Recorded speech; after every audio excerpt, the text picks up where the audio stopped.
Subhanallah walhamdulillah wa la ilaha illallah wallahu akbar.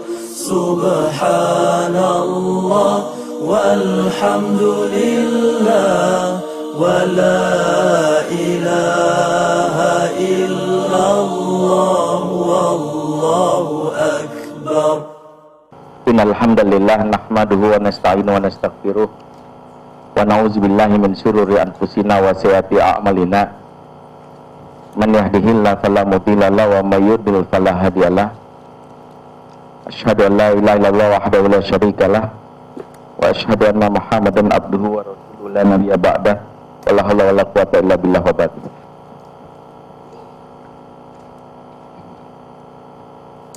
Ikhwatal iman, alhamdulillah di malam hari ini kita bisa berkumpul, bersilaturahim, mengisi waktu kita dengan amal soleh, insya Allah dicatat sebagai kebaikan, insya Allah.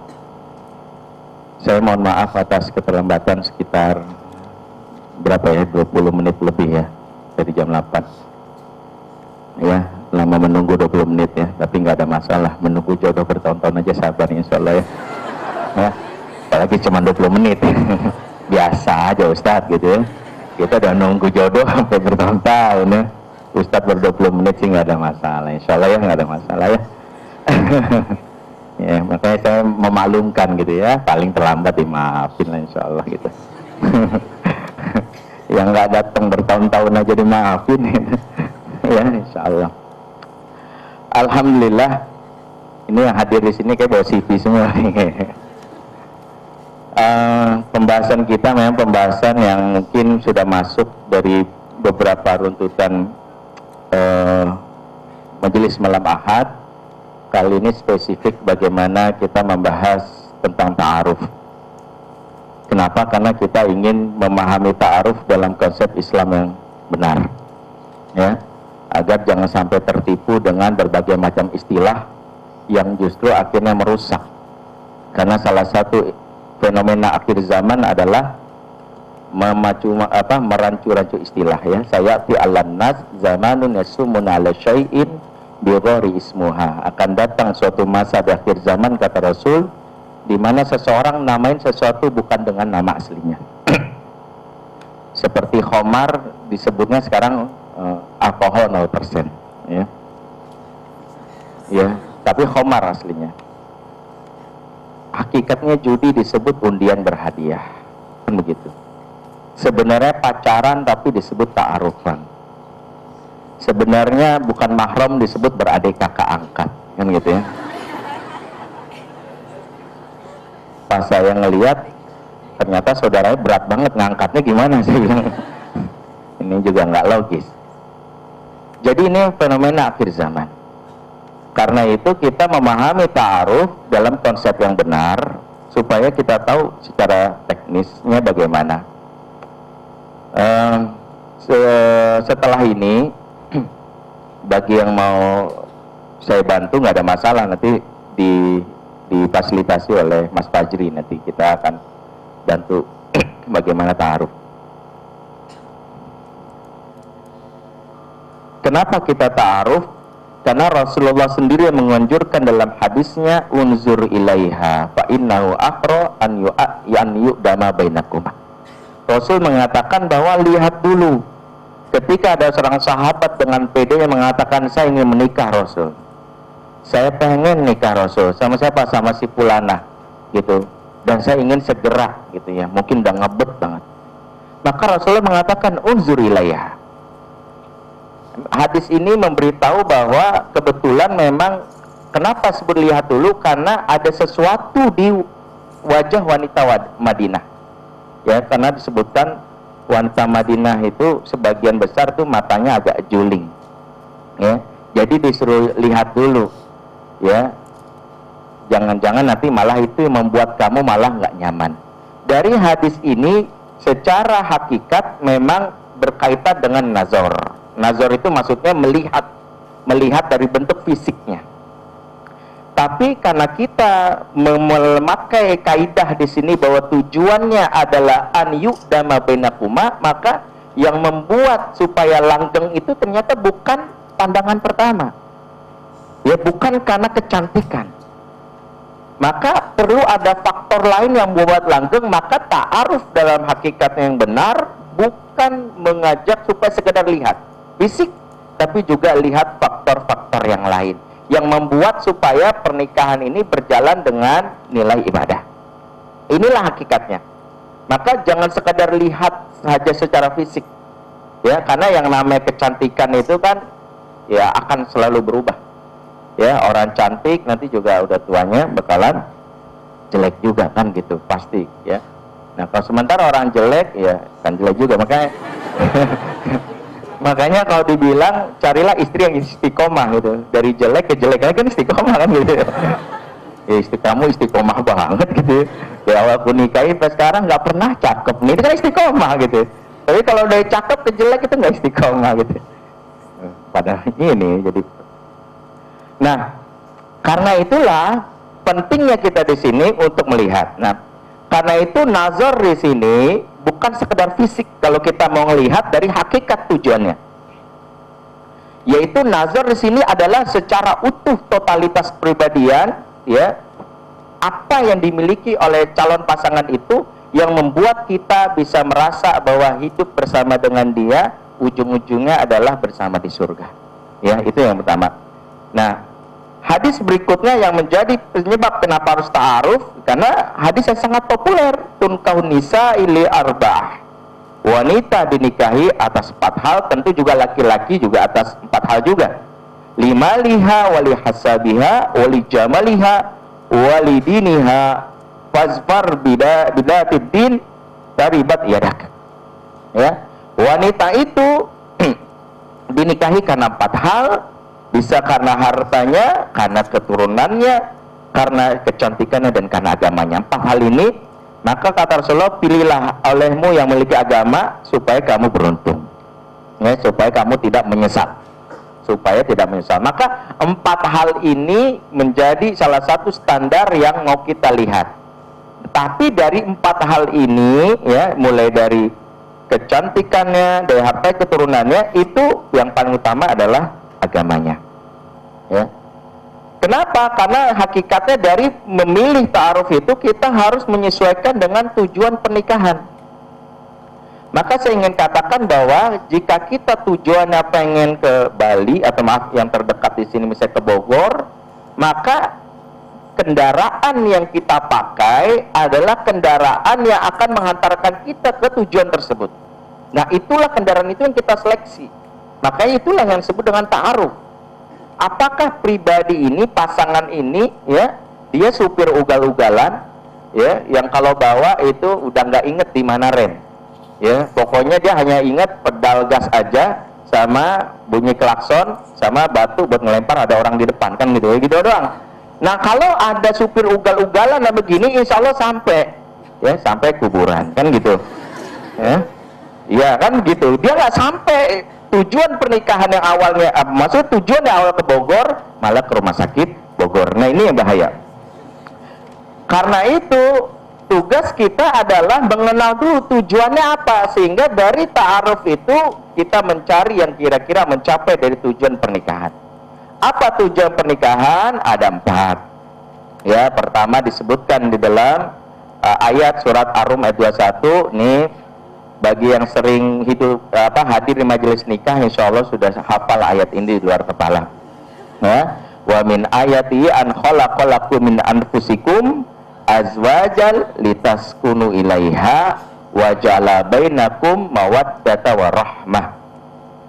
Tujuannya adalah sakinah, mawaddah, dan rahmah. Ya, kita tidak bahas ini secara detail, tapi sakinah itu dasarnya adalah rasa nyaman.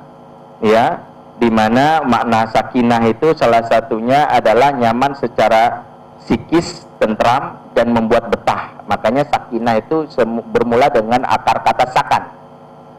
Sakan itu artinya tempat tinggal.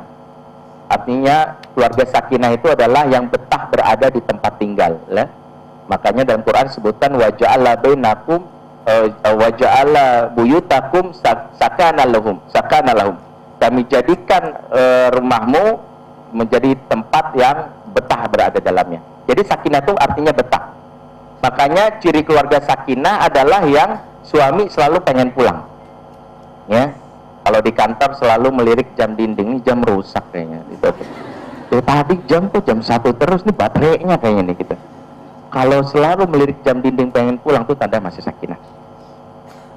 Dimutasi keluar kota selalu biaya paling bengkak pulsa karena pengen nelpon, itu tanda masih sakinah. Bahkan nggak betah lama-lama, pulang kantor bos nawarin makan ya di restoran Sushi Miyabi itu ya kan ada restoran Sushi Miyabi ya mie ayam babi bukan, saya nggak tahu itu apa itu ya, saya nggak pernah nyobain ya. Kemudian dia berpikir, enggak deh, enakan masakan istri, meskipun sayur asem tapi asemnya asli dari istri kan gitu ya. Bener loh. Itu seasem-asemnya sayur asem lebih nikmat asem dari istri, bener, sumbernya jelas kan gitu. Nah jadi ketika dia kebayang itu, dia pikir pengennya pulang aja, maka dia bilang, bos saya boleh dibungkus enggak? Itu tandanya dia pengen pulang ya. Bahkan husnuzon aja kalau teman kantor kita terus selalu terlambat ngantor, masih sakinah. Karena baru berangkat 3 langkah, belum cium kening istri, gitu ya. Kita sensor sedikit ya bagian ini ya, karena nggak pernah ngerasain kan. Jadi masa nyumpang listrik nggak mungkin aku. Ya udah. Jadi kita tahu di sini, oh ya tandanya, makanya yang terlambat. Jadi kan saya terlambat nih, karena mungkin masih sakinah kan gitu ya. Karena saya tadi pulang dulu dari puncak, jadi saya dari puncak, belum ngomong dulu sama istri kan gitu ya. Jadi saya pulang gitu ya, ngomong sama istri, nih mau berangkat ngisi kaum jomblo gitu ya. Saya bilang, ini wajib kita ini, karena jomblo ini sekarang ya rating tertinggi ya setelah CHSI, saya bilang ya. Oh ya gitu ya, udah saya berangkat gitu ya. Jadi saya tadi dari puncak ngisi Yis Al Azhar.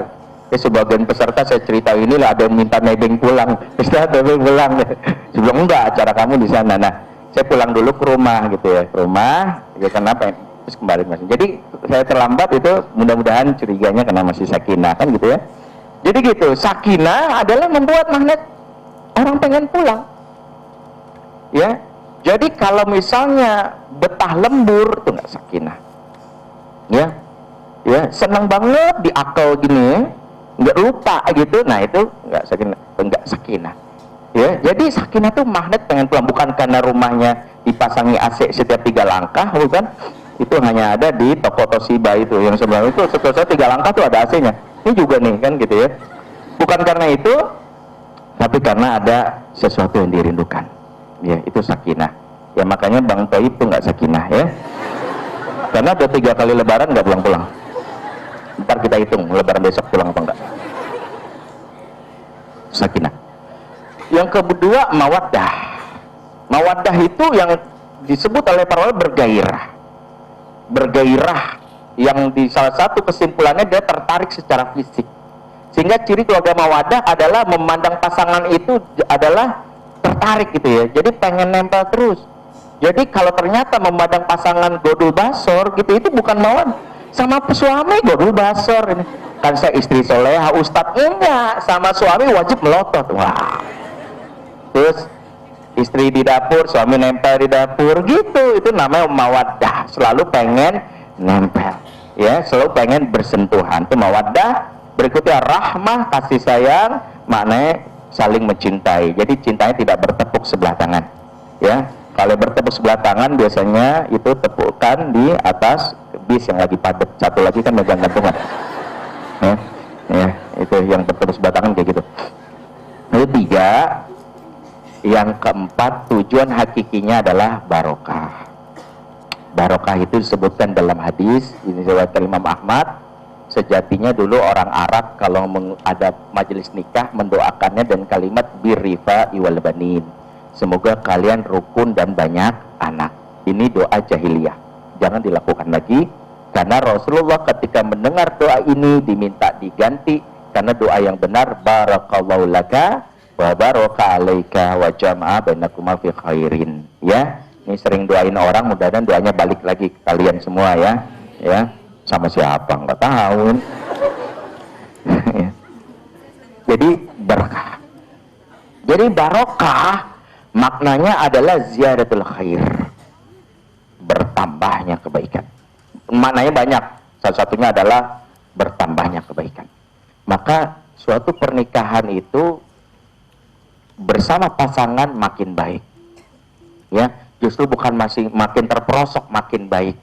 Yang sebelumnya sholat malamnya itu kurang, ketika bersama pasangan sholat malamnya nambah. Ketika masih jomblonya itu bacaan hafalannya karena saking ikhlasnya cuma surat Al-Ikhlas kan gitu, maka besok nambahlah satu ayat lagi ya, surat Al-Fatihah gitu, sama aja.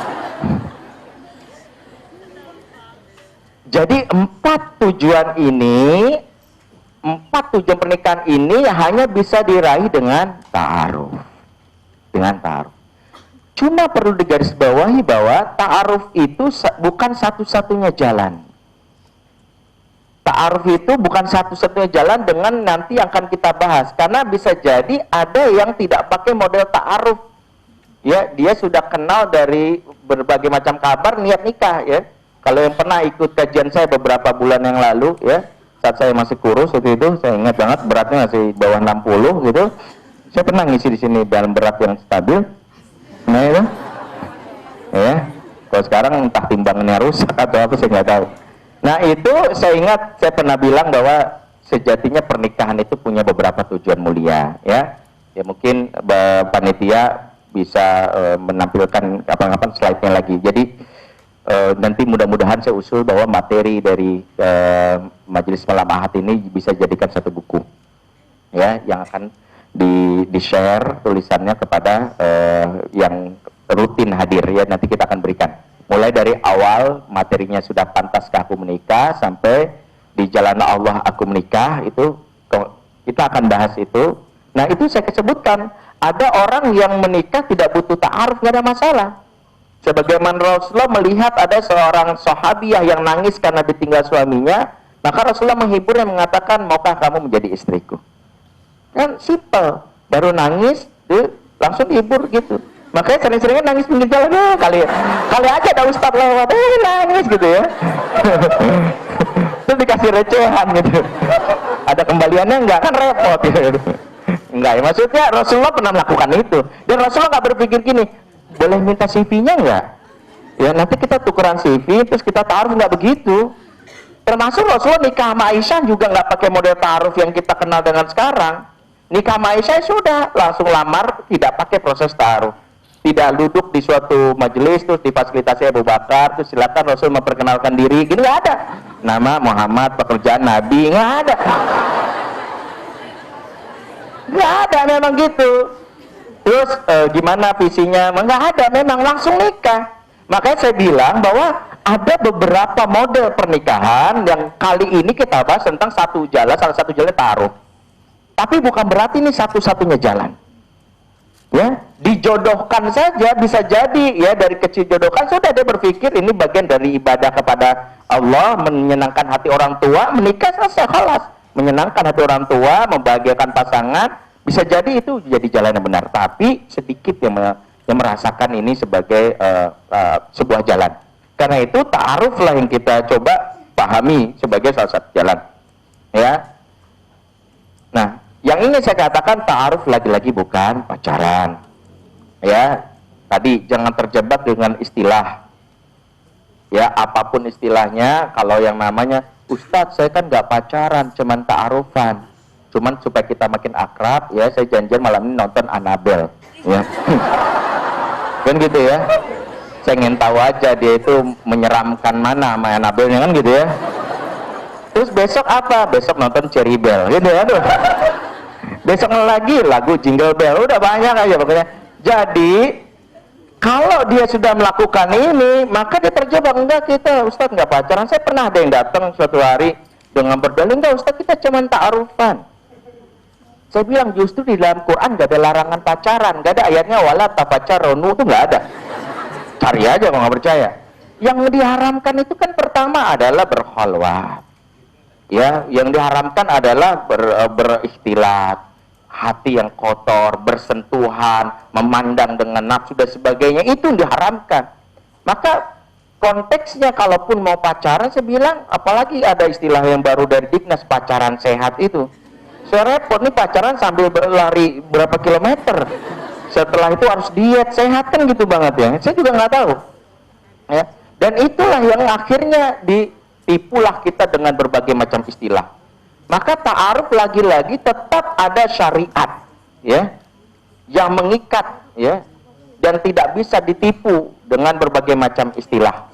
Jangan terjebak misalnya karena saking kuatnya ta'aruf, terus merasakan nih sudah calonnya, terus akhirnya dijebaklah oleh setan untuk bagaimana melakukan hal-hal yang merusak suasana, merusak hubungan. Maka pertama, ta'aruf hanya bisa berjalan mulus sesuai syariat kalau ada fasilitator yang paham. Jadi tidak ta'aruf kalau cuman berduaan. Jadi ta'aruf harus minta tolong ustadz atau siapapun, bang, mbak, bantu saya ta'aruf sama si fulan fulanah. Saya ingin kenalan, nah itu baru yang ta'aruf. Tapi kalau sekedar chattingan dan sebagainya, itu bukan ta'aruf. Itu jebakan setan untuk bagaimana dia berkhalwat. Walaupun sekedar chatting, karena chatting itu bisa jadi khalwat dengan satu indikasi. Chatting dengan lawan jenis bisa jadi suatu khalwat yang haram dengan satu indikasi. Apa indikasinya? Kalau pembicaraan kita di media chatting atau WhatsApp atau BBM takut diketahui oleh orang lain, itu dosa. Itu maksiat. Karena ciri dosa menurut hadis Rasul adalah apa yang kamu takut diketahui oleh orang lain itulah dosa. Hati tidak bisa bohong. Ya. Makanya ketika chatting, kita kalau sekedar iseng sama teman kampus nanya, kan gitu ya, apa kabar, gitu tadi kuliah apa, temennya datang, habis ngobrol sama siapa, gitu ya. Terus dia melihatkan itu biasa aja sama si ini, gitu. Oh, gitu. Tapi ketika dia mulai apa kabar, tadi kuliah gimana? Baju kamu warna pink gambar Hello Kitty bagus banget tadi deh. Aku tuh suka, gitu. Besok boleh nggak Hello Kitty-nya diganti sama SpongeBob misalnya? Kan udah mulai gitu ya, bisa aja kan gitu ya, bisa dong kan gitu ya. Setelah itu temennya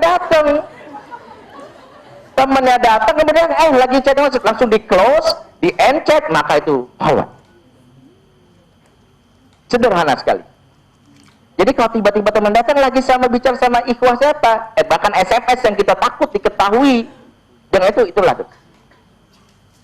Jadi makanya kenapa indikasi inilah yang harus kita pahami. Harus ada fasilitator. Kenapa? Tujuan fasilitator bukan membuat ribet, tapi menjaga suasana keberkahan. Karena intinya akan datang keberkahan kalau proses di awal itu berada dalam koridor syar'i.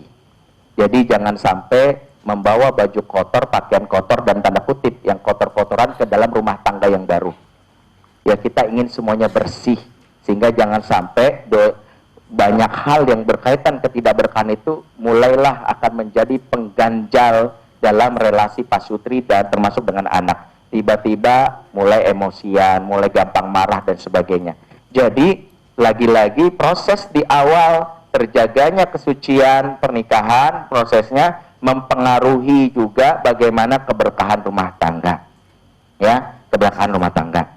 Ya, karena Rasulullah mengatakan hadisnya bagaimana tidak boleh seorang laki-laki bersepi-sepi dengan seorang wanita kecuali bersama mahramnya. Jadi dilarang berduaan. Ya, karena yang berdua, kalau berdua yang ketiga setan, ya. Tapi jangan salah pahami, lagi asik berdua temennya datang, setan lu. Gue lagi berdua digangguin gitu. Bener-bener nih hadis Rasul. Nah, ini salah paham ya. Ya, ini dia tertipu ya. Jadi bukan begitu. Kenapa? Karena jangan sampai saya katakan penekanan di sini. Karena banyak yang datang ke saya bilangnya ta'aruf, saya mengindikasikannya pacaran. Ya, konsultasi saya, Ustaz saya ta'aruf sama si fulana. Saya mendebak ini bukan ta'aruf tapi udah masuk kepada pacaran. Ya, kenapa? Karena tipu daya pacaran itu ada 4 yang kita harus pahami. Apalagi kalau sampai kita pacaran beneran itu, pertama tidak akan pernah kita mengenal karakter lewat pacaran, dijamin. Tidak akan pernah mengenal karakter lewat pacaran. Saya kan Ustadz pacaran tuh supaya mengenal dia lebih dekat. Ya, ketahuilah saat pacaran, menurut penelitian dari para psikolog, kita menampilkan yang disebut adalah dramaturgi atau akhlak buatan. ya dalam istilah bahasa Arab ahlak tasannu, ahlak buatan. Ya sehingga orang pada saat pacaran kelihatan dia baik banget. Ya, laki-laki mesra banget. Ya bayangin, Ustaz, lagi jalan berdua ada nyamuk deketin saya dikejar-kejar itu sampai. Saya nggak tahu tuh, sampai naik angkot dia ngejar nyamuk misalnya gitu. Wah, romantis, bayangin. Sebelum nikah aja nyamuk dikejar. Apalagi setelah menikah, dia akan menjaga perasaan saya. Kan begitu. Ini tipuan. Ini tipuan pacaran begitu. Maka selaki-laki akan muncul jadi pemberani di saat awal-awal pacaran. Karena belum dapat apa yang diinginkan. Ya, dia akan jadi pemberani ketemu preman. Macam-macam lo. Pacar gue nih. Apa lo? Kan gitu. Ketika preman nggak ada, ampun bang, bis. Ih, sampai pipis dia betul gitu kan. Jadi bercanda, itu ada cewek saya bang, damai kan gitu ya. Jadi begitu. Si cowok sejatinya dia hanya menampilkan karakter yang disebut dengan akhlak tasannu. Ya, si perempuan juga gitu karena dia ingin dianggap sebagai istriable, ya. Istrilah baru, ya. Ya, istriable itu dianggap pantas jadi istri, maka dia akan menampilkan kemampuan dia, ya. Lagi acara organisasi bersama dia ngambil urusan dapur, ya dia pikir dulu kan pernah gagal di dapur rekaman, sekarang di dapur yang lain kan gitu ya. Jadi dia ambil itu dapur, dia mulai masak, ya walaupun masaknya cuman ya urusan mie doang kan gitu ya. Pagi mie goreng, ya. Siang mie rebus, ya malam mie goreng direbus kan gitu ya. Pagi mie rebus digoreng gitu ya. Ustadz sekarang nggak pakai mie rebus, sekarang lagi mie kukus, ya sama aja. Mie doang misalnya, jadi doang, sekalinya masak air angus gitu misalnya. Nah, pada saat awal menikah, pada saat pacaran semuanya serba baik, tapi setelah menikah barulah ketahuan karakter aslinya. Ya ternyata si perempuan tidurnya ngorok, ngorok ya tidur. Lu juga mau ketek tuh, salah-salahan berantem tuh bisa itu urusannya gara-gara makanya banyak yang pacarannya 8 tahun, nikahnya cuma 8 bulan. Ya, karena bukan nggak terima kekurangan pasangan, tapi dia merasa dibohongi selama ini. Ya, dibohongin karena dia merasa, oh selama ini gue dibohongin. Ternyata yang kamu lu bilang bahwa rumah itu yang banyak itu rumah paman lu kan gitu ya. Itu juga paman lu ternyata juga paman jauh ya. Dia sepupunya dari bapak lu, terus temennya sepupu bapak tetangga lo tuh udah bingung, udah nggak tahu di mana nasabnya kan gitu ya. Jadi udah ini banyak orang yang tertipu di sini. Makanya saya bilang tidak akan mengenal karakter lewat pacaran. Bagi yang sekarang pacaran, kalau tujuan yang ingin menikah segera putuskan, ya putuskan, bilang sama calon kita lanjutkan ke KUA atau ke KPK. Ya pilihannya cuma 2 itu, ya kok KPK gitu ya, karena banyak yang dirugikan dengan pernikahan ini misalnya. Oke. Dan yang kedua, pacaran itu juga saya bilang seriusnya mau nikah pada biasanya mohon maaf kadang coba-coba sekedar tester, khususnya perempuan ya pengen tahu aja bagaimana sih rasanya pacaran ya, tapi pilihannya nanti kalau menikah juga punya pilihan baru kan gitu ya. Saya selalu mengibaratkan itu orang itu kayak pacaran itu kayak beli buku di toko buku. Jadi kalau pernah ke Gramedia nggak? Ya sering ya. Jadi penjaga konter bukan? Enggak, kirain. Kan kalau kita beli buku, misalnya buku bagus nih. Buku apa yang bagus? Ya buku itu ya, buku tulis sinar dunia ya. Bagus kan itu ya. 58 halaman murah gitu, bagus. Nah misalnya bukunya bagus, itu kan biasa disegel tuh, kita buka, terus kita baca gitu. Itu buku yang bagus ini nggak kita bawa ke kasir. Kenapa? Karena udah dibuka nggak ada segelnya. Padahal baca yang ini terus kita taruh ke rak yang dibawa ke itu mana? Yang disegel, yang dibungkus.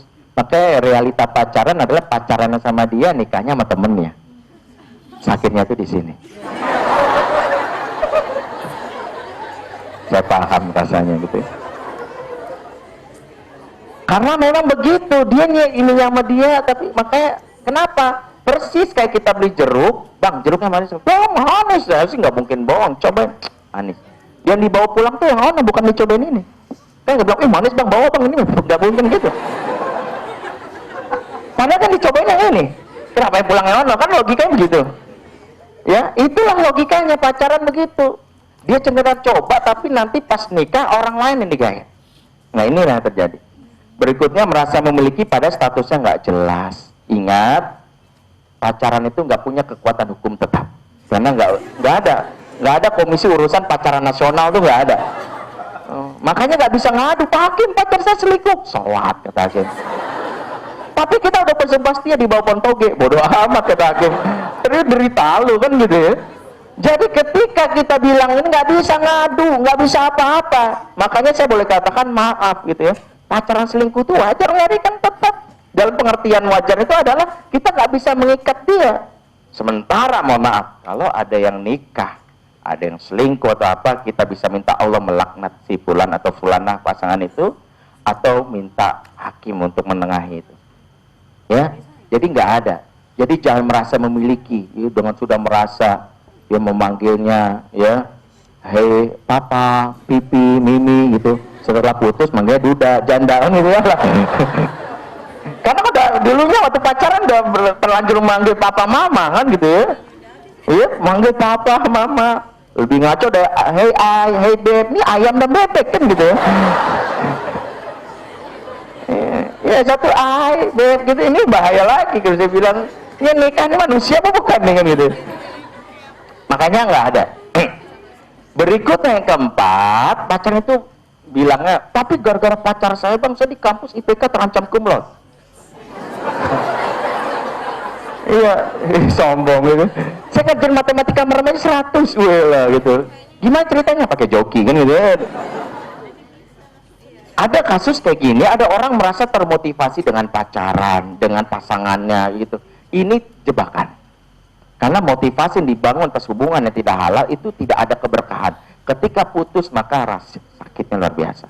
Pada saat awal pacaran mungkin dia seolah-olah dinaikkan motivasi ke atas langit, tapi ketika dikhianati seolah-olah dijatuhkan dari atas Monas. Bener? Sakit nggak kira-kira? Enggak, karena langsung mati. Coba aja. Bener? Lagi mau sakit udah mati itu. Wah, berarti nggak pernah ngerasain ya. Ya, kayak dan coba-coba ya. Itu yang disebut dengan cinta ini membunuhku kan itu. Ya, dan nasib ya.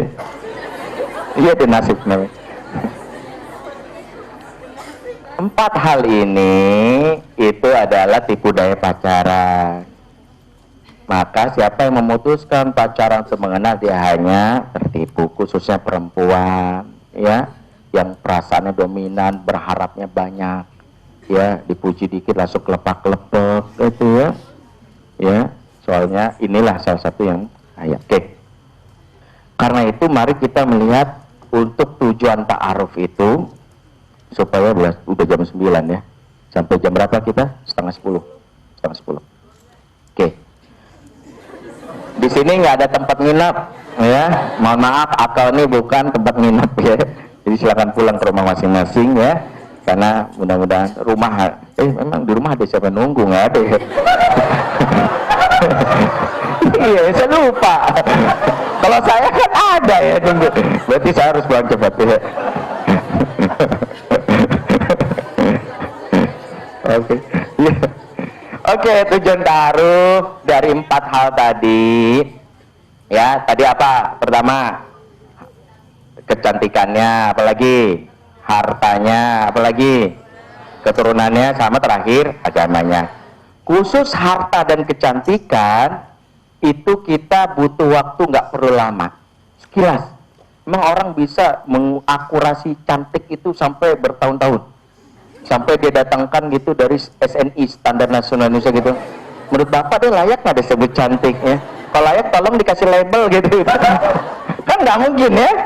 Udah ngeliat, wah udah cukup. Makanya khusus cantik yang penting itu adalah kaitannya khusus nazar yang minimal kita tidak merasa nyaman keberadaannya. Karena standarnya cantik itu relatif, jelek itu mutlak kan gitu.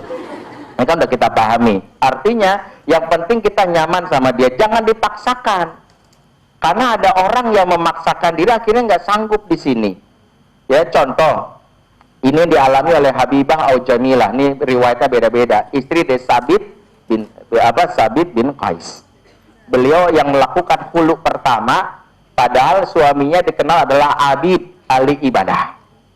Tidak diragukan bagaimana kualitas ibadahnya. Tapi bertahun-tahun menjalani rumah tangga dengan dia ngerasa bahwa kok saya nggak dapetin yang namanya kok kemesraan, rasa nyaman. Maka dia ngadu. Dia bilang, Rasul, saya nggak meragukan kualitas ibadah dan akhlak suami saya. Tapi mohon maaf Rasul, saya kalau ngeliat wajahnya itu saya empet bahasanya. Mohon maaf, dalam sebuah hadis disebutkan kalau dia lagi berjalan karena badannya pendek, itu saya kesel bahkan mau meludahi wajah suami saya. Ini hadisnya mengatakan gitu. Dia kesel banget, saya seperti ingin meludahi wajah suami saya. Saya khawatir saya justru tidak bisa taat sama dia. Karena memandang wajahnya aja saya udah kesel gitu. Kok bisa saya dapat yang kayak gini kan gitu ya. Karena dulu awal-awal nikah, waktu jodohin dia nggak melihat. Yang kedua adalah dia berpikirnya adalah nanti juga cinta tumbuh dengan sendirinya. Kan gitu ya. Akhirnya Rasulullah dia mengatakan, apa yang kami ingin mengembalikan? Mahar ya. Kamu punya kebun, maharnya apa? Kebun. Kamu punya kebunnya lagi untuk kembalikan. Walaupun secara psikologis ternyata Sabit sendiri nggak mau cerai, tapi akhirnya dihulu oleh si perempuan hanya karena wajahnya tidak membuat si istri untuk taat, yang membuat hilanglah inti dari ibadah. Maka di sini para ulama bolehkan perceraian dari hal ini karena bukan karena ada pihak ketiga. Karena Rasulullah tahu kalau ada pihak ketiga, Rasul tentu Nabi tahu. Misalnya dia bilang, saya enggak ini dia, kebetulan misalnya si ini ngelamar saya enggak, si ini naksir sama saya enggak, dia cuma bilang saya tuh mau taat, mas suami kan pintu wanita masuk surga itu cuma 4, idza sholatil mar'atu khamsaha wa samat sya'raha wa hafizat farjaha wa atat zaujaha kilala dukhulil jannata min ayyabwabil jannati syi'ti. Jika seorang perempuan sholat 5 waktu, puasa Ramadan, menjaga kemaluannya dan taat sama suaminya, katakan kepada wanita ini, kata Rasul, masuklah kalian ke dalam surga dari pintu manapun yang kalian suka. Maka ketaatan adalah pintu surga. Bagaimana bisa taat kalau saya sebel sama lelaki seperti ini? Kurang lebih begitu. Maka jangan paksakan pernikahan yang dari awal nazar itu kita merasa kayaknya kita sebel dengan wajah seperti ini. Ya, kayaknya kalau ngeliat wajah ini saya seperti nonton film Annabelle, misalnya gitu, misalnya, ya kan mohon maaf gitu ya, kalau memang begitu ya, walaupun dipakai cadar susah juga misalnya. Maka kalau udah begitu jangan paksakan. Maaf sekali lagi, ada orang-orang yang mungkin bisa jadi kuat, tapi ada juga yang tidak kuat. Maka saya termasuk yang toleran ketika ada ikhwan walaupun nyebelin saya gitu ya. Saya kan memfasilitasi. Ya walaupun saya mencoba sabar gitu. Berapa kali dikasih biodata, tolak. Biodata tolak, terus saya bilang, soalnya Ustadz nggak sesuai kriteria saya. Memang kriteria bapak saya itu yang penting itu putih, saya bilang. Saya bilang kapur tulis aja. Bukan, saya gitu. Enggak, maksudnya yang penting putih, mulus, tinggi. Saya bilang, cantik, saya bilang ada gitu. Cuman bolong-bolong belakangnya saya bilang. Terus nggak napak di bumi gitu. Itu terus nanya sate, saya bilang repot kalau gitu. Terus dia bilang, Ustaz tega banget atau begitu. Enggak, maksud saya emang begitu. Ya udah, saya bilang mau paksain gimana. Menurut dia kriteria, menurut saya dia wanita ini pas lah maksudnya. Tapi menurut dia nih standar cantiknya beda. Ya udah, saya kan nggak bisa paksakan. Karena bisa jadi kalau itu dipaksakan mungkin itu yang jadi masalah. Makanya untuk melihat fisik itu nggak butuh waktu lama. Tapi kan bukan itu saja. Itu tadi saya bilang, fisik lihat cantik tapi kan berubah. Yang akan mempertahankan kualitas itu bukan fisik. Ya, perempuan sekuat-kuatnya dia untuk diet, dia akan nambah setelah lahiran. Ya, setelah lahiran gitu ya. Trauma dia dengan timbangan kan gitu pasti kayak. Ya. Nah, itu udah biasa. Ya, siap-siaplah ketika suami mengatakan kamu seksi sekali, seksi konsumsi kan gitu ya. Ya. Dia memang biasa gitu ya, dia udah merasa biasa aja gitu ya. Nah itu wajar ya. Ya tapi kalau sadis kalau suami bilang siapa naruh galon air di situ itu sadis ya. Nah kalau udah begitu udah parah ya suami kayak gitu, nggak jaga adab sebagai suami ya. Jangan tersinggung ya, ngomongin berat badan ya. Saya sadar sendiri kok gitu ya. Oke ya. Soalnya ini jam halusinasi saya tahu nih. habis makan malam jam segini jam halusinasi. Ya, ngelihat ada yang gemuk dikit depan tuh kayak kasur kan gitu biasanya. Ya, orang ngantuk jam segini biarin aja. Oke. Berikutnya harta juga pastinya kita nggak begitu butuh waktu lama karena kita bukan PPATK yang butuh data untuk seperti itu. Cukuplah kita ngelihat dia dari ininya, itu nggak butuh waktu lama. Ya, maka untuk patokan harta yang kecantikan ini kita tidak butuh waktu lama, bertabur bulan-bulan untuk menentukan sampai istikharah sebenarnya dia cantik apa enggak ya. Istikharah sampai 2 malam kita nggak bisa. Sebenarnya dia kaya apa bukan itu nggak usah. Ya, ini boleh jadi patokan tapi ini standar sekilas. Nah, yang non fisik inilah yang mau kita lihat harus detail. Kenapa? Dari agama dan keturunan, dari hasab ya, dari nasabnya kita harus lihat. Kenapa? Karena ada dampaknya antara agama dan keturunan mempengaruhi karakter seseorang. Ya, maka dalam hadisnya Rasulullah membedakan ya, antara agama dan huluk. Idza atakum almar'u ya man khairu dinihi wa khuluqihi. Jadi agama dan akhlak ternyata bedakan. Nah, kalau agama dan akhlak dibedakan, para ahli hadis mengatakan karena agama itu kaitannya patokannya dengan nilai ibadah, sementara khuluq dipengaruhi juga dengan faktor pengasuhan. Nah, maka makna keturunan di sini maknanya adalah pengasuhan. Bagaimana dia diasuh? Karena ada orang yang sejatinya sholatnya rajin, tapi mohon maaf kasar sama wanita. Itulah kenapa ketika Fatimah seorang sahabiyah minta nikah sama Muawiyah dan Abu Jahim, tiba-tiba Rasulullah mengatakan jangan Muawiyah, Muawiyah itu miskin. Sementara jangan Abu Jahim karena dia itu kasar, suka menampar. Ya, kalau kamu mau nikahilah Usamah. Ya, jadi dikasih tahu kenapa? Ada sahabat juga yang ternyata karakternya itu sendiri ternyata tidak lembut terhadap perempuan. Kenapa? Dipengaruhi oleh pola asuh. Maka dari sini kenapa melihat agama dan keturunan? Karena ingin melihat sejauh mana dampaknya terhadap karakter dia, mempengaruhi karakter dia, karena kita akan menjalani kehidupan dengan karakter yang apakah ini mempengaruhi ketaatan saya atau justru membuat saya justru tidak nyaman bersama dia. Ya, makanya dalam hadis riwayat Ad-Darqutni Rasul mengatakan iyyakum wa khadra'at diman. Ya, iyyakum khadra'at diman. Jauhilah oleh kalian khadra'at diman. Apa itu khodro? Khodro itu maksudnya tumbuhan hijau, ad-diman itu kubangan kotoran kerbau. Ini permisalan Rasul terhadap orang yang cantik, tampan, tapi diasuh di lingkungan yang buruk. Ini permisalan. Dia sih cantik, tampan, tapi ibunya bawel, bapaknya keras, kasar, dan dia lingkungannya itu adalah orang yang melakukan ritual-ritual bid'ah.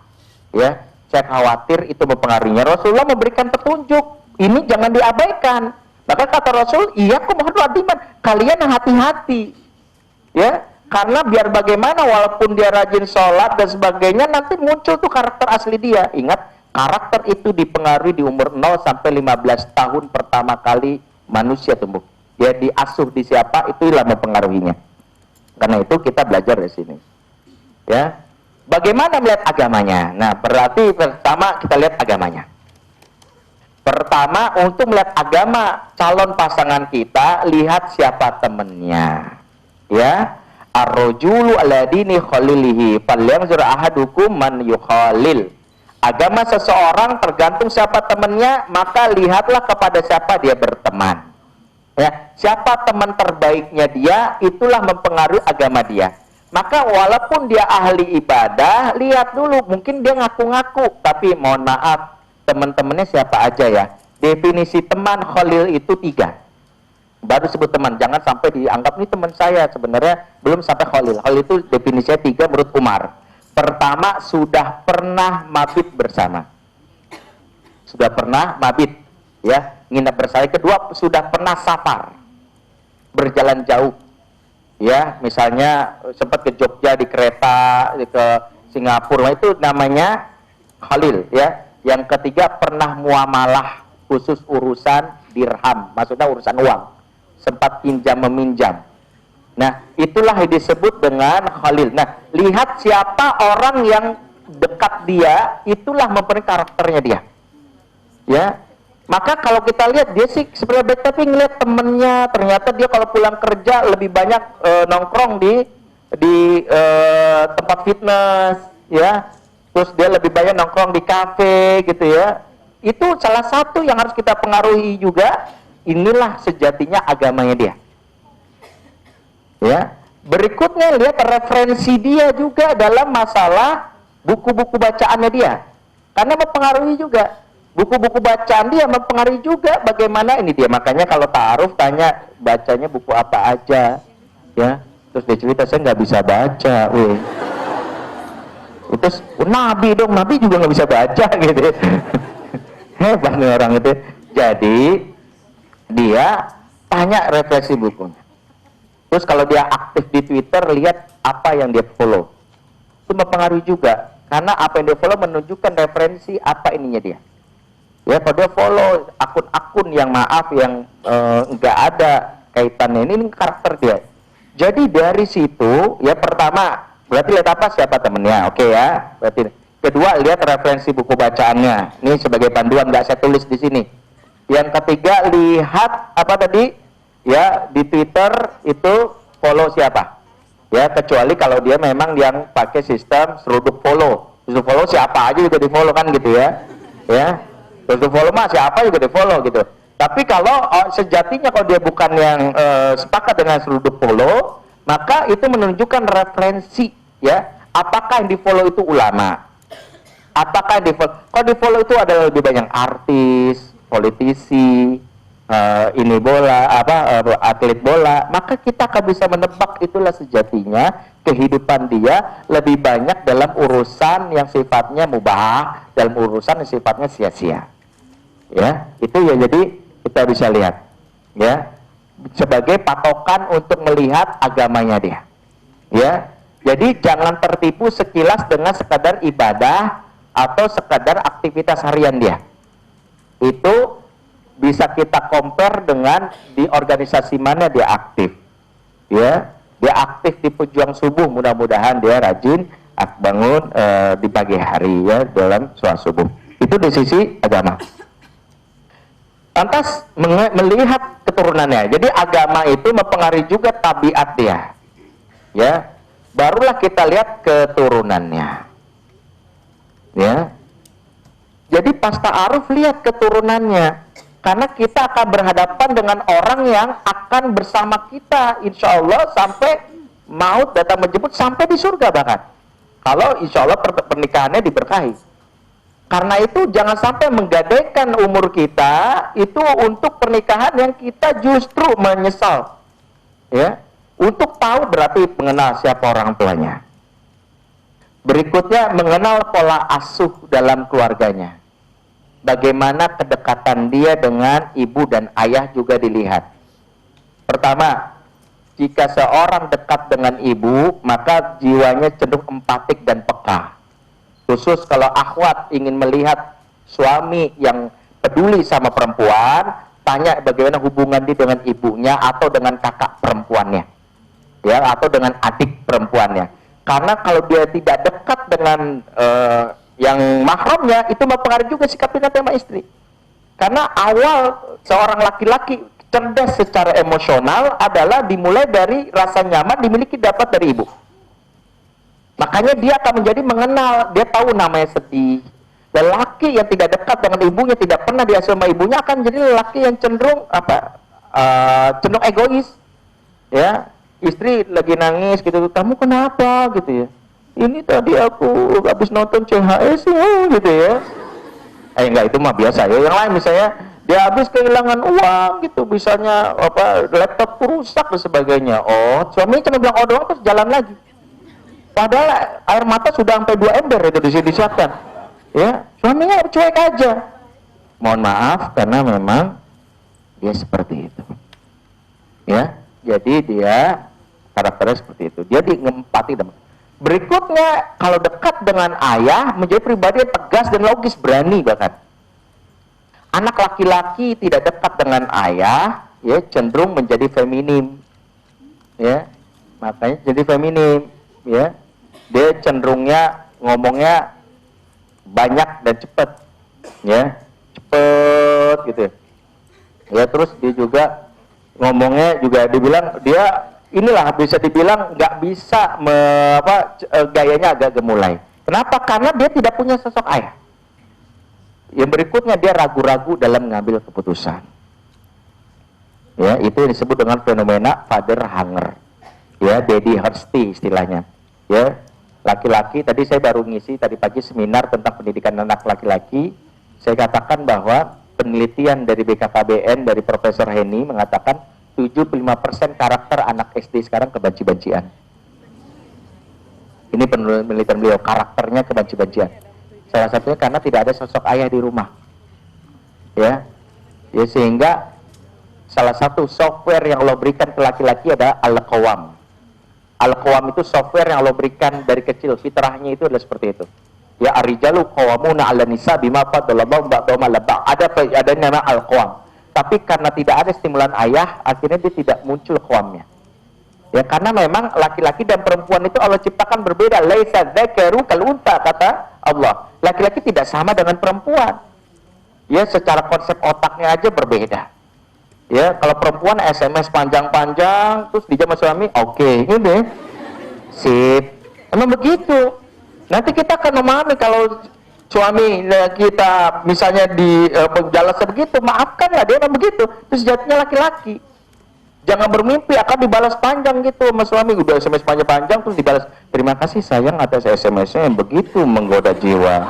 Semoga SMS ini akan menambah ikatan batin kita. Adapun mengenai permintaanmu untuk pindah rumah ke Pondok Indah akan kita bahas setelah persetubuhan nanti malam. Nggak mungkin, ya, mustahil ya. Kenapa? Inilah laki-laki. Ya, itu laki-laki. Ya, makanya laki-laki yang tidak dekat dengan ayahnya jadi begitu. Dia cenderung peragu. Dia cenderung feminim, gayanya agak melambai, ya walaupun bukan joki 3 in 1 kan gitu ya. Jadi kalau ini terjadi berarti apa? Kalau kita mengetahui oh ternyata dia tidak punya sosok ayah, termasuk tidak ada ayah penggantinya, kan ada ayah fisik, ada ayah psikis, maka siap-siaplah nanti kalau jadi suami, dia kalau ada masalah, kita yang didorong, kamu aja, misalnya ada debt collector, istrinya yang maju, siap-siap, kamu aja gitu. Pada saat hamil, terus udah divonis sesar, suaminya keluh kesah, kamu bisa nggak cari uang? Ya. Suami yang seperti ini, kenapa? Karena dia tidak punya sosok ayah, tidak belajar tentang kekewaman dari sosok ayah. Ada nggak kayak gini? Banyak. Ya, berarti apa kita kenali? Ya, jadi kita kenali itu supaya menambah referensi kita. Ya. Jangan sampai kita malah hanya terpesona dengan yang lain-lainnya, tapi kita lupa dipengaruhi oleh pola asuh. Karena karakter itu dipengaruhi di umur 0 sampai 15 tahun. Ya, 0 sampai 15 tahun masa pengasuhan mempengaruhi karakter orang setelah dewasa. Ya, kalau dari kecil dia biasa marah melempar piring, maka setelah remaja dia marah melempar pintu. Pas sudah menikah dia lempar istrinya. Maka kita boleh nanya, kalau Mas pernah marah nggak? Gitu kita boleh tanya. Ya, pernah.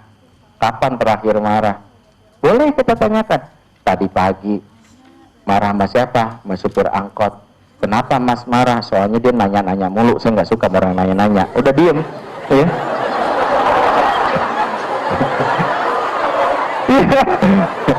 Langsung tuh.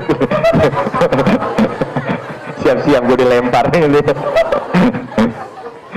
Jadi memang gitu. Jadi makanya perlu kita nanya cara marah gimana. Itu penting. Karena itu sulit kalau diubah. Kenapa? Walaupun dia adalah ahli ibadah. Makanya kenapa pemisahan di dalam hadis itu dibedakan antara ad-din ya, atau yang tadi saya bilang hadis riwayat Ahmad, jika datang oleh kalian orang yang baik agama dan akhlaknya. Karena agama dan akhlak ini, pengertian agama lebih kepada faktor spiritualitas ibadah, sementara akhlak itu lebih kepada tabiat karakter dia. Ya, jadi itu menjadi patokan. Ya, oke, ini lihat keturunannya kita sudah lihat. Inilah bahan kita untuk ta'aruf. Ya, udah dapat gambaran ya. Ya, saya nggak bikin mappingnya secara detail, tapi mudah-mudahan dapat. Berarti kita ngapain aja pas ta'aruf? Oke, berarti mulailah ta'aruf. Tentu ta'aruf ini yang namanya tadi difasilitasi, berarti kan tahapannya saya nggak tulis di sini ya. Mulai pertama, idealnya memang tukeran CV minimal untuk mengetahui secara ringkas profil dia. Ya, baru setelah itu merasa ada kecenderungan dari profilnya. Kalau sudah ada kecenderungan boleh nazar, boleh melihat fotonya. Saya ingin katakan jangan lihat fotonya dulu, tapi lihat profilnya dulu. Karena kalau ngeliat profilnya aja kita ngerasa ada yang nggak srek, oh iya ternyata saya udah satu dia belum. Jadi jangan. Kalau kita udah ngerasa itu patokan nggak usah. Ya setelah tukeran CV difasilitasi oleh moderator, maka boleh setelah itu janjian untuk ketemuan kalau masing-masing lanjut. Kalau saya jujur ini saya jelaskan cara saya membongkar ya, data di saya itu akhwat ada 128 CV, ikhwannya cuma 21 ya. Inilah kenapa ikhwan boleh poligami mungkin gara-gara ini kan gitu. Nah, maksud saya pertama kali menawarkan memang akhwatnya dulu. Ini supaya jelas ya, akhwatnya dulu saya tawarkan ke ikhwan yang ngajuin itu. Nah, kalau ikhwannya nolak, akhwatnya kan nggak tahu kalau saya lagi proses sama dia. Tapi kalau ikhwannya oke, Ustadz siap, barulah saya kasih biodata ikhwannya ke akhwat. Karena kalaupun akhwatnya nolak ikhwan ini, ikhwan lebih siap menerima ya dibandingkan akhwat. Maka saya bilang ikhwan oke. Nah, kalau udah sama-sama oke, baru ta'aruf ketemuan wajib saya fasilitasi. Ya, kenapa saya fasilitasi? Supaya fokus ya. Ketika fasilitasi itu barulah saya kasih tahu. Nah, di dalam fasilitasi itu pertama jangan terlalu asik dengan visi. Ini penting. Karena kita banyak yang terjebak kalau visi itu ke depannya itu semua indah, ya. Apa dia tujuan menikah mewujudkan keluarga yang sakinah mawaddah rahmah berkah, itu gampang luar kepala. Artis juga ngomongnya gitu. Cerai juga. Bagaimana dek kalau ternyata nanti abang pas udah menikah ternyata abang dipecat dari PNS, ya insya Allah bang rizki kan di tangan Allah, kan gitu ya. Terus dia bilang, bang bagaimana nanti kalau adik sudah ini ternyata adik mandul gitu ya, insya Allah dek ya abang akan selalu setia sama kamu, kan gitu ya. Ini bahasa-bahasa di awal ya, itu visi itu selalu indah. Jangan terpesona sama visi. Karena itu yang perlu kita lakukan adalah jangan bahas visi terlalu lama. Visi itu sekadar ingin tahu cara pandangnya aja. Tapi yang perlu juga kita ingin kuatin itu pahami pola karakternya. Maka boleh tanya tentang apa pola karakter dia di masa lalu, dibentuk dari kebiasaan. Misalnya maaf, boleh tanya, abang kalau bangun tidur jam berapa?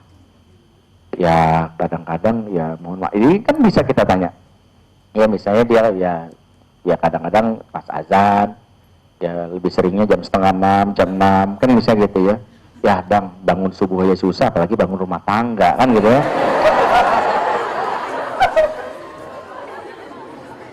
Jadi itu juga penting. Jadi kita akan melihat itu, jadi melihat pola karakternya, lihat rundown harian dia. Kita akan melakukan yang kedua, kita tanya pernah marah nggak? Maaf, ini ibu saya dan saya udah komitmen kalau ibu saya nelfon saya nggak bisa nolak, gimana? Aku izinnya bentar ya.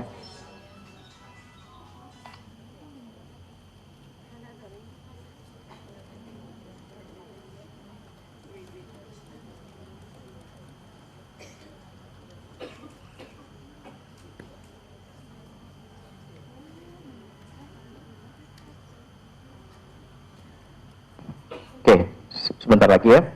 Jadi pahami pola karakter, kita boleh tanya rundown hariannya, aktivitas kita tanya, pernah sakit hati nggak? Ya, kita boleh tanya, saya sakit hati biasa karena apa? Boleh tanya itu, karena kita akan melihat pernah marah nggak. Tadi saya bilang marah itu kita akan lihat, oh cara marah gini cocok nggak dengan kita. Misalnya cara marahnya dia misalnya cenderung diam, ya. Kebetulan karena kita pedagang emas seneng kan, diam itu emas kan gitu ya, nggak apa-apa. Gitu ya. Kita seneng gitu ya, nggak apa-apa berarti aku jualan emas nih kan banyak gitu ya. Atau kita misalnya nggak suka, Jadi kita akan pelajari itu. Wah, dia kalau marah itu ternyata kena. Sebab marahnya apa? Kan kita akan tanya, marah biasanya marah kalau saya kalau marah lagi lapar misalnya. Berarti kan kita antisipasi. Nah, hal-hal seperti ini bukan berarti mencari yang sempurna, tapi yang kita antisipasi kekurangannya. Misalnya gini, saya kalau marah itu biasanya sore main tangan deh misalnya. Gitu ya. Berarti kita antisipasi deh sekarang belajar jiu-jitsu misalnya kan gitu ya. Kan gak ada masalah kan gitu ya. Tivan level berapa baru kita bilang siap saya nikah sekarang kan gitu ya. Tapi kalau kita masih sekarang belum pernah itu ya udah jangan macem-macem gitu ya. Jadi setelah abang kalau marah-marah, abang pernah lihat piala itu kan? Itu saya pernah habis membanting suhu di mana gitu ya. Juara kejuaraan pencak silat misalnya. Jadi kita bisa menjadikan itu sebagai antisipasi. Jadi gue bilang ya aduh aku tuh paling gak suka nada desibel suara naik sedikit. Nanti aduh kayak gini ini kayaknya nggak cocok nih, ini bisa ribut terus nih karena aku tuh nggak suka. Dan itu pola karakter. Yang kedua kita tanya, kalau ada masalah biasanya gimana bang menyelesainya? Ya biasanya aku tidur. Ada laki-laki kayak gitu. Berarti kita jangan sampai aduh kalau masalah diselesaikan dengan tidur berarti bangsa ini butuh tidur. Karena banyak masalah kan gitu ya. Nah ini bahaya. Maka pahami pola karakter. Nah ini penting. Barulah yang paling penting libatkan teman dekat, khalil. Jangan pernah bertanya terlalu sering juga dengan satu sumber ini. Bisa jadi dia, dalam tanda kutip maaf, bohong. Ya bisa jadi dia memanipulasi data. Kan bisa saja. Maka namanya ta'aruf wajib bawa teman dekat. Saya selalu bilang yang mau taruh sama saya, teman dekatnya mana? Datang. Karena dia wajib bersaksi dan saya selalu bilang, jadi teman dekat jangan yang menjerumuskan sebuah pernikahan.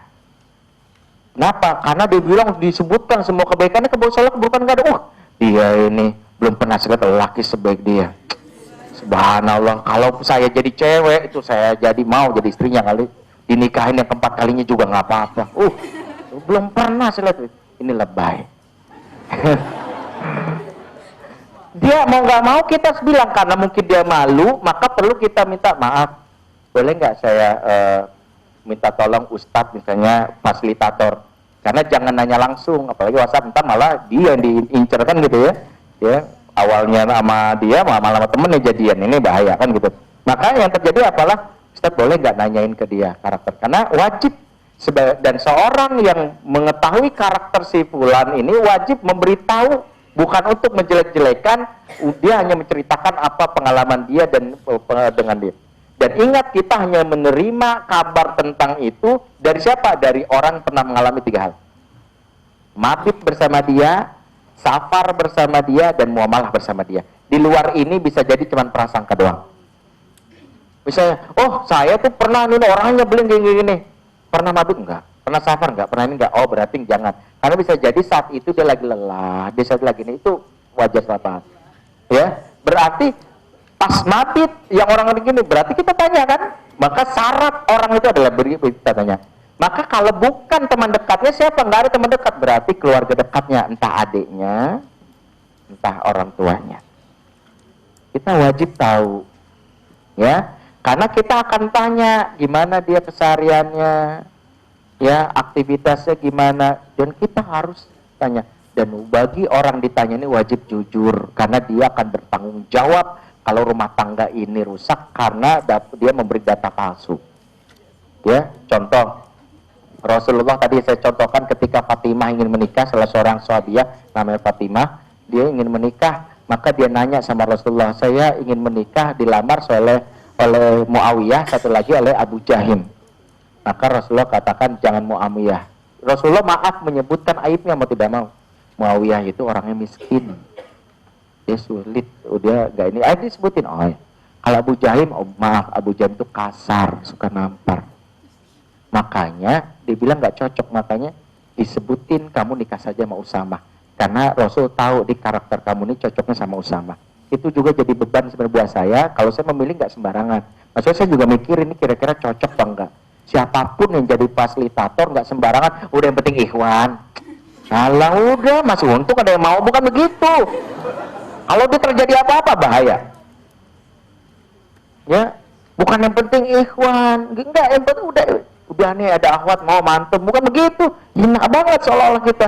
Pernikahan bukan untuk menggadaikan diri kita, tapi kita lihat nih, kalau saya ngeliat nih karakter antum nih kayak cocok sama dia. Tapi entah antumnya bagaimana, saya calonkan. Itulah kenapa para akhwat di sini yang mungkin pernah nitipin CV sama saya, mohon maaf, karena ada beberapa yang saya belum merasa cocok untuk dengan itu, dengan yang saya calonkan. Makanya saya berpikir, karena belum, saya tunda, bahkan saya tidak kabari. Ya, karena memang belum ada. Tadi kan datanya tadi yang saya bilang gitu, jauh jomplang. Ya.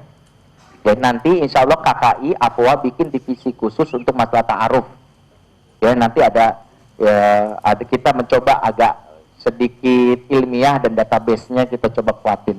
Jadi nanti saya karena sudah mulai dapat amanah yang lain, saya pikir nanti ada orang yang tapi tetap di bawah komando saya, di bawah koordinasi dengan saya. Oke. Kemudian dalam proses ta'aruf jangan cari kekurangannya yang lebih banyak, tapi cari kebaikan. Dalam kaidah fikihnya adalah kalau ada yang mendorongnya untuk menikah, maka lakukan. Jadi memang harus cari, pertama dia cari apa sih yang membuat saya itu bisa nyaman sama orang. Ya, kita bikin berarti dari sekarang apa? Sebelum mencari pasangan, kita bikin data list karakter yang membuat kita nyaman. Pertama, orangnya adalah sabar. Misalnya, setiap orang beda. Yang kedua, humoris. Yang ketiga, gini. Yang keempat, gini nih. Maka, carilah karakter itu ada di dia. Kalau nggak ada, berarti memang kita bertahan terhadap orang ini juga agak sulit. Setelah proses itu udah selesai taruh, ya kita sudah mendapatkan data. Saya menyarankan untuk, tapi ini harusnya dari sini ya. Ya, oke, berarti nanti di slide berikutnya. Yang penting setelah itu kita kalau bisa hasil taruh itu kita catat. Kelemahan kita selama ini adalah tidak punya dokumentasi ta'aruf. Ya, kenapa? Karena itu kita nggak bisa menilai. Karena kita harus minta pendapat, dicatat. Ya, orangnya begini, kata temennya begini. Jadi kita lihat, menurut dari pengakuannya begini, kata temennya begini. Itu kita catat. Ya, nanti kita akan buat mappingnya. Setelah itu barulah kita boleh menentukan lanjut atau tidak. Selama ini tidak ada hambatan, boleh ta'aruf antar keluarga. Ya, boleh si fulan laki-laki datang ke keluarga perempuan, atau si perempuan setelah itu perempuan datang ke keluarga laki-laki. Ingat, dan pada saat itu dalam proses ta'aruf usahakan menyembunyikan prosesnya sebelum akad. Jangan vulgar, cerita kemana-mana, dipasang di mading, doakan ya, tidak ada spanduk, saya akan ta'aruf sama si fulan, mudah-mudahan sukses gitu ya. Enggak. Kenapa? Supaya jangan sampai kalau gagal menyakiti perasaan kedua belah pihak. Ya, jadi tetap yang hanya tahu siapa? Yang hanya tahu orang-orang yang kita percayai, keluarga terdekat dan kawan kerabat. Nanti bahkan lamaran pun dalam sebuah hadis sebutkan nggak perlu diumbar-umbar. Ya, nanti setelah akad baru disiarkan. Ya, karena lamaran pun bisa jadi batal. Ya, jadi jangan diumbar. Ya, saya habis dilamar sama ini, alhamdulillah, tuh diupdate di Facebook gitu ya. Ya, terus bahkan ada ininya, ya Pak, relationship-nya diganti, ya, engage gitu ya. Itu bahaya. Kenapa? Jadi adabnya adalah saat ta'aruf sembunyikan prosesnya. Ya, cukup ustadz yang ini tahu, kerabat terdekat tahu, dan teman-teman. Ya, yang boleh. Berikutnya adalah penuhi hak orang terkait. Siapa orang terkait? Inilah orang dekat yang ada hubungannya dengan calon kita. Kenapa? Jangan sampai nikah itu bawa PR. Contoh, saya sama-sama suka tapi ibunya gini nolak. Berarti jangan paksakan untuk lamaran bahkan sampai akad, karena nanti pas nikah kita bawa PR baru. Itu menyelesaikan masalah dengan ibu atau dengan paman. Maka sebisa mungkin selesaikan itu pada saat ta'aruf. Berarti apa? Karena ibunya punya prasangka, deketin. Ya, tapi tetap menjaga adabnya dengan tidak berinteraksi dengan si ikhwan atau lawan jenisnya. Yang berikutnya, sering-sering istighfar. Jadi filosofi istighfar itu karena jodoh terhambat itu, mohon maaf, bisa jadi karena dosa yang kita tidak ketahui. Kenapa Adam ketika dikeluarkan dari surga, dia ada di wilayah India, sementara Hawa ada di Jeddah. Mereka terpisah jarak dan waktu jauh sekali. Untuk mencapai pertemuan mencarinya Hawa, Adam itu mengucapkan doa, dan inilah filosofi orang mencari jodoh. Doanya, Rabbana zalamna anfusana wa illam taghfir lana wa tarhamna lanakunanna minal khasirin. Baca doa ini. Ya, Adam mencari Hawa itu nggak pakai Google Map. Hawa, kamu di mana? Pakai Foursquare gitu ditunjuk, aku di sini gitu ya. Nggak ada. Dia mencari dengan sekedar inisiatif saja, pasti Allah pertemukan dengan jodoh saya, ya. Karena dan untuk mempertemukan itu salah satunya Allah harus ridho dengan saya dulu, maka supaya ridho saya harus mengakui dosa-dosa saya. Rabbana zalamna anfusana wa mohon ampun. Karena bisa jadi kita udah ngebet banget dan sebagainya, terhambat karena kita nggak sadar ada dosa-dosa kita. Maka ketahuilah yang sampai sekarang belum dipertemukan dengan jodohnya, bisa jadi jodohnya ini mendapatkan alamat palsu. Supaya dia nggak nyasar ke sebelah kanan dan kiri, maka berikanlah dia jalan peta ke rumah kita dengan istighfar yang dikumandangkan setiap saat, yang akan menjadi sinyal pantulan untuk dia. Ya, ya Rabbana zalamna anfusana wa illam taghfir lana wa tarhamna lanakunanna minal khasirin. Kenapa? Karena saat ta'aruf pun masih bisa gagal. Ya, saat sudah lamaran pun masih bisa gagal. Setelah itu barulah kita jangan lupa istikharah. Istikharah, ingat istikharah itu hanya dilakukan kalau hati bersih, belum terkena virus cinta. Kalau udah bercinta nih, istikharah kadang-kadang gak netral. Yang mendingan sih sholat hajat aja. Pas sholat hajat resikonya kita memang maksain, ya Allah saya maunya sama dia, ya udah resikonya. Kenapa? Karena udah terikat cintanya. Makanya saya kalau ada yang proses itu, saya udah punya perasaan belum, ya udah punya perasaan, istikharah, pas Allah bilang enggak, kita maksa. Kan kadang-kadang gitu, ya Allah kalau memang dia bukan yang terbaik untuk saya, maka pilihkan lain. Ternyata nggak jadi, ya Allah kok tega banget ya Allah. Kan kemarin bercanda doang Allah ya. Nggak boleh gitu. Jadi tetap kita bilang, ya udah. Makanya kenapa dalam ta'aruf tuh jangan main perasaan dulu. Jangan langsung kagum, jangan langsung ini, karena bisa ada hambatannya. Maka sisakanlah kekaguman itu dengan minimal tidak dengan sering-sering istighfar. Ya, artinya kalaupun batal ya sudah. Ini bukan jodoh. Ya, karena jodoh kan pasti ketemu ya. Ketemu saingannya dulu kan gitu ya. Ya. Selama istikharah, karena supaya menjaga virus hati, hindari kontak. Ya, percayakan sama pihak yang berwenang, ya, bukan polisi tapi ustadz yang menangani atau siapa. Kemudian bawa hasil ta'aruf kepada Allah. Belajarlah untuk curhat ke Allah, menjadikan Allah sebagai karib. Ya, jangan cuma minta, tapi menjadikan Allah sebagai khalil dengan cara bercerita. Bercerita, para ulama, sahabat itu biasa menceritakan keluh kesahnya. Tanpa minta saja Allah sudah tahu. Ya, sudah tahu. Makanya ceritakan bahwa saya begini-gini. Jadi gak usah kita langsung fokus ke dia, ceritakan saja. Ya, nah kalau perlu bikin mapping, bilang aja, ya Allah orangnya ternyata begini, begini, begini. Saya kan orang paling deg-degan sama orang kasar. Ya kalau memang dia tidak bisa diperbaiki karakternya, maka jauhkan dia. Bilang begitu. Kemudian minta pendapat orang-orang soleh.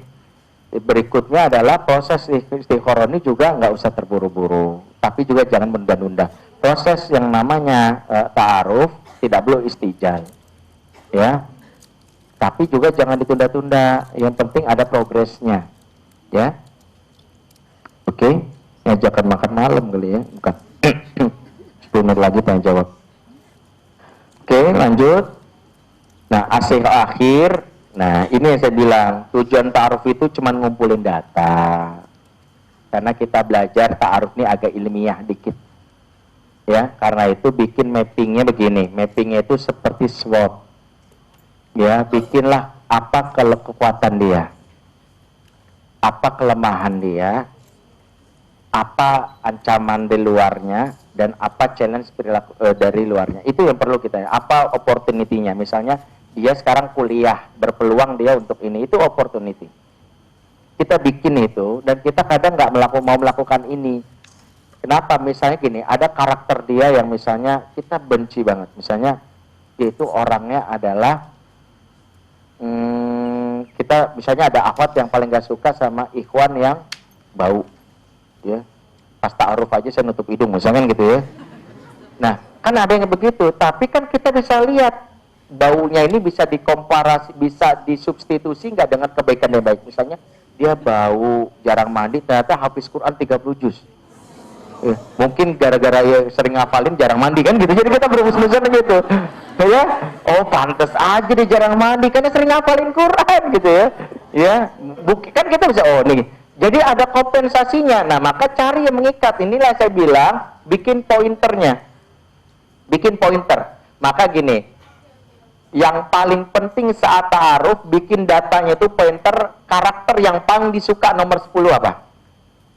Itu nih. Ternyata ini tanpa melihat orang lain dulu, ya.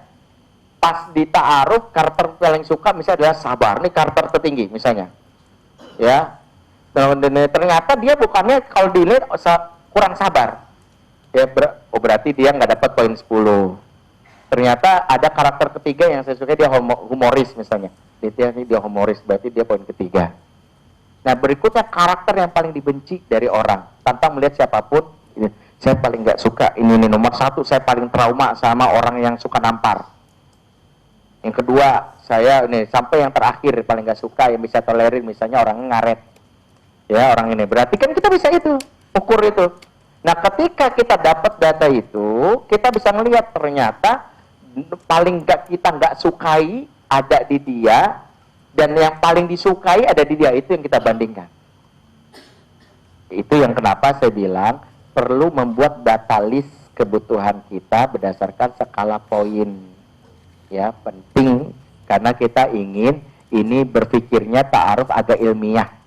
Ya. Kemudian ingat baru jodoh itu kalau sudah akad. Jadi sebelum akad belumlah disebut jodoh. Ya. Karena itu sebelum terikat sebelum jadi akad masih terikat dengan syariat. Ya, jika nggak mau lanjut segera sampaikan, ya, jangan kasih PHP, ya, apalagi PNP itu pelajaran lama, ya. Ya. Jadi PHP jangan diberikan, jadi tunda-tunda sebagainya. Katakan aja, kalau dia malu menyatakan langsung lewat fasilitatornya. Dan ingat rumusnya adalah kalau nggak minat, nggak perlu paksa beri alasan, karena setiap orang punya alasan privasi. Cukup katakan, Afan Ustadz nggak usah lanjut. Ya udah, nggak usah nanya. Dan kita pun nggak perlu kepo nanya-nanyain. Ya, kira-kira kenapa ya? Atau jangan-jangan kemarin bajuku warnanya merah. Dia kan pendukung Chelsea, warna biru, misalnya gitu. Jadi jangan gitu, udah suuzon ya udah. Kalau kita ditolak, udah, ini bukan jodoh. Ya, udah. Yang terakhir, nggak perlu umbar publik tentang dia. Pas dia taruh sama dia, gue tahu itu waktu taruh dia, gitu ya. Cerita gini deh, waktu taruh nggak usah. Iseng banget orang kayak gini. Jangan, cukuplah saat taruh itu jadi rasa kita dengan siapa yang terkait, cukup dengan Allah. Itulah bagian dari hal yang tidak perlu kita ceritakan ke orang lain. Termasuk kalau orang lain proses sama dia, gak perlu kita ledek, mantannya gue taruh, nggak bisa. Taruh itu nggak ada istilah mantan, ya. Setiap orang boleh melakukan hal ini. Jadi silakan lakukan itu sebagai sebuah poin, ya. Oke, akhirnya ini yang saya bilang. Kenapa sebelum menikah kita agak agak ribet, karena kita ingin memilihnya karena. Tapi percayalah setelah menikah kita akan mencintainya walaupun. agar kita walaupunnya ikhlas, maka jangan salah pilih. Walaupun kamu bau, ya dulu kan berarti dari mana salah pas ta'arufnya? Ya berarti apa? Jangan sampai sebelum nikah kita sembarangan milih. Akhirnya walaupunnya itu udah mulai walaupun itu udah nggak enak. Ya ingat tidak ada yang sempurna. Ya kalau ingin cari pasangan sempurna siap jomblo selamanya. Ya nggak ada. Pasangan sempurna siapa? Hanya Nabi. Dan ingat, Nabi sempurna menikahi wanita sekualitas Aisyah. Jika merasa tidak berkualitas Aisyah, jangan berharap menikahi sekualitas Nabi. Ya, berarti kita tahu ada kekurangan dari pasangan, tapi kekurangannya bisa kita antisipasi atau tidak, karena itu butuh namanya data, butuh collecting. Ini penting, dan inilah majelis ta'aruf yang sejatinya. Mudah-mudahan proses yang diberkahi insya Allah. Saya pikir ini saja sebagai kajian materi ini. Mudah-mudahan habis ini memahami betul bagaimana yang sebenarnya ta'aruf. Ya, ingat ini hanya satu wasilah. Kalau ternyata dari SMA sudah punya perasaan dan sudah punya data lain-lainnya, ya terus pura-pura ta'aruf yang sebenarnya punya perasaan, ya kayak ada ngasih CV ke saya, terus ngasih CV ke saya, bilang pilihkan saya wanita soleh Ustadz. Ya. Kalau bisa ya maunya gimana? Kalau bisa yang tingginya 170, kulitnya putih, pakai kacamata, dia kuliah di FISIP UI semester 3. Oh, gue tahu orangnya. Lu ngincer itu namanya. Kalau udah gitu ngapain pakai taruh? Udah berdoa aja langsung lamar, dia bilang. Karena dia nggak bisa lagi dipisahkan. Ya, saya bilang kalau misalnya ini gue, dia nyesek kan, dia bilang, saya bilang itu enggak, dia nggak mau. Dia sudah ada yang punya. Ya, nah itu yang saya khawatirkan, dan banyak ya kisah-kisah ta'aruf yang saya dapati yang unik-unik. Ya, makanya nanti rencana apa mau bikin ya kisah-kisah ta'aruf yang unik. Salah satunya ada yang ketika ngeliat pandangan pertama terpesona ternyata sudah punya suami. Tapi dia nggak bisa hilang perasaan itu, terus minta izin, punya adik nggak? Terus kalau bisa saya nikahi adik kamu gitu ya. Tapi kita jadi iparan saja gitu. Itu unik gitu ya. Jadi dia maksa gitu ya. Itu saja ya. Billahi taufik. Assalamualaikum warahmatullahi wabarakatuh. Waalaikumsalam warahmatullahi wabarakatuh. Bismillahirrahmanirrahim. Assalamualaikum warahmatullahi wabarakatuh. Nama saya Wahyu dari Bekasi. Alhamdulillah sudah menikah, Ustaz. Ini kebetulan saya baru baca resume ya dari Majelis Malam Ahad di edisi sebelumnya ya. Ini ada beberapa hal yang cukup mengganjal ya, Ustaz ya, bagi saya. Yang pertama yaitu mengenai tahapan mengenai proses ta'aruf ya. Kalau ya di resume tersebut disebutkan bahwa itu kita harus khitbah dulu Pak Ustadz, baru ta'aruf. Jadi apakah demikian atau ta'aruf dulu baru khitbah? Itu yang pertama. Terus kemudian yang kedua, ini saya bacakan aja di resume tersebut. Ketika sudah melamar, sudah ada tanggal pernikahan, maka diperbolehkan hal-hal sebagai berikut. Ketika sudah menjadi calon suami dan istri, diperbolehkan untuk saling mengingatkan perihal kebaikan, seperti mengingatkan sholat duha, sholat istikharah, saum sunnah, dan sebagainya. Terus kemudian diperbolehkan menggunakan sapaan yang disukai. Terus kemudian memberikan hadiah. Terus kemudian SMS-an dan teleponan, sebanyak tidak berlebihan dan mengingatkan kebaikan.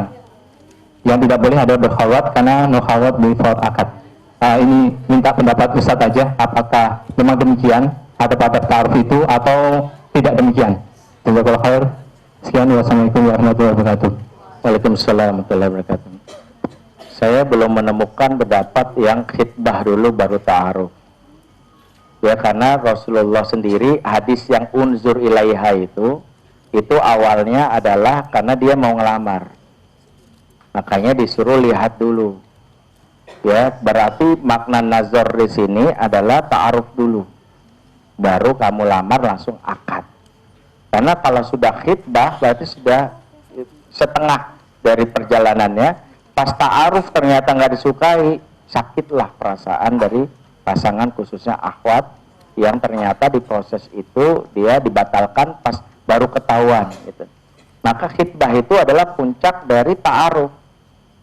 Karena setelah khitbah tidak ada halangan lagi ya, kecuali akhirnya dia melakukan akad. Meskipun pada saat khitbah tidak ada yang namanya jaminan bahwa akan jadi pasutri ya itu. Yang kedua, masalah adab-adab yang tadi pada dasarnya boleh. Saya tidak katakan bahwa tadi kenapa saya katakan harus difasilitasi, nggak boleh, boleh saja lagi ta'aruf SMS-an, tapi demi menjaga interaksi, demi menjaga keberkahan, maka seorang fasilitator boleh rewel dan mengatakan maaf lagi proses ini, jangan dulu, dalam rangka menjaga. Intinya bukan karena membatasi, intinya menjaga. Kalaupun SMS boleh, ternyata misalnya pas ta'aruf satu organisasi, ya, terus kebetulan satu divisi, ya, terus ngerjain tugas proposal, karena besok ini dia bilang, oh saya SMS-an gitu ya, akhirnya urusannya nggak kaitannya sama taruh, minta tolong Ustaz tolong tanya proposal udah jadi apa belum, lah bukan urusan gua kan gitu ya. Jadi gue yang capek kan gitu, jadi bukan begitu, jadi nggak ada masalah. Tapi SMS-annya dalam urusan-urusan yang penting. Tadi patokannya adalah jika pembicaraannya sudah takut diketahui orang, itulah disebut dosa. Maka kita masing-masing harus mengingatkan. Masing-masing harus ingat, maaf nih saya udah nggak nyaman nih. Kayaknya nih SMS atau isi WA-nya ini kayaknya kalau orang lain tahu saya malu nih. Ini udah nggak benar. Jadi silakan itu dievaluasi.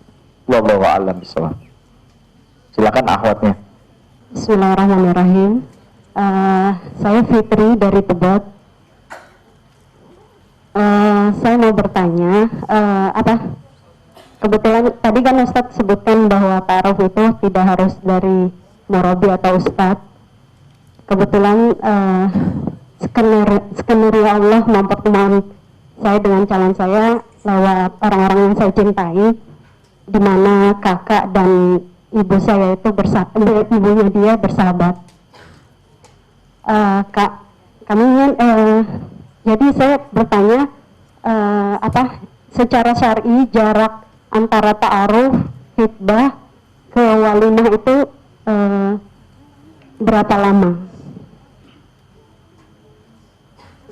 Karena mungkin kalau saya sih inginnya simpel dan sederhana, cuma kan kalau keluarga atau orang tua kan mungkin persiapannya beda dan segala macam. Nah, saya tidak mau proses yang tergesa-gesa ataupun dilama-lamakan, karena pokoknya ini jangan sampai ada itulah gitu. Baik. Jazakallahu khairan. Jarak batasannya itu tentu tidak ada. Yang jelas itu adalah on progress. Maksud on progress itu jelas bahwa tidak menggantung. Jadi misalnya ada beberapa orang yang tahapannya lebih panjang karena dia pengen pernikahan ini halal wa thayyib. Apa mana halal wa thayyib? Dan ini kaidah muamalah, yaitu sekaligus halal tapi juga thayyib. Makanya makanan itu disebutkan kullu mimma fil ardi halalan thayyibah. Sebenarnya kaidah muamalah, perilaku itu bukan sekedar halal tapi juga thayyib, jaga etika. Contoh adalah misalnya halal, yang halal itu misalnya orang memakai mobil Mercy, halal, mau dia nggak dari harta dia miliki, tapi dia bawa misalnya ke pemukiman kumuh, tidak thayyib. Ya, dia tidak beretika. Orang udah tahu lagi kelaparan, dia malah bawa sesuatu yang menyakiti hati. Nah, itu yang kedua. Termasuk tadi karena dia pengen halal wa thayyib, saya sih kalau langsung lamar jadi aja Ustadz, nggak ada masalah. Tapi mohon maaf ya, tamannya ini agak berat. Makanya boleh nggak saya silaturahim dulu ke pamannya untuk meyakinkan? Boleh, karena itu prosesnya berbeda dengan yang lain. Yang lain ada yang udah ini, yang lain udah setuju langsung lamar nikah. Ya, yang paling penting adalah dalam rangka menjaga progres itu jelas bukan ditunda-tunda. Misalnya 2 minggu untuk proses baca biodata. Kemudian ini nggak ada masalah kalau dia bilang beri saya waktu 2 minggu Ustadz istiqoroh menentukan lanjut atau enggak. Yang penting progres. Kalau nggak progres bingung, kapan nih nanti deh kalau aku udah lulus. Ya semester berapa? Semester 3. Lulusnya kapan? Ya. Dan akhirnya supaya cepet nikah akhwatnya mau gak mau doain, ya Allah doakan dia kan gak enak. Supaya cepet nikah kan akhirnya itu kan, jadi makanya bahaya. Jadi makanya yang penting jelas on progress. Kalau ternyata dia nggak menggantung, mendingan stop nanti kan. Biar bisa diproses dengan yang lain. Jangan menggantung. Ya. Wallahu a'lam.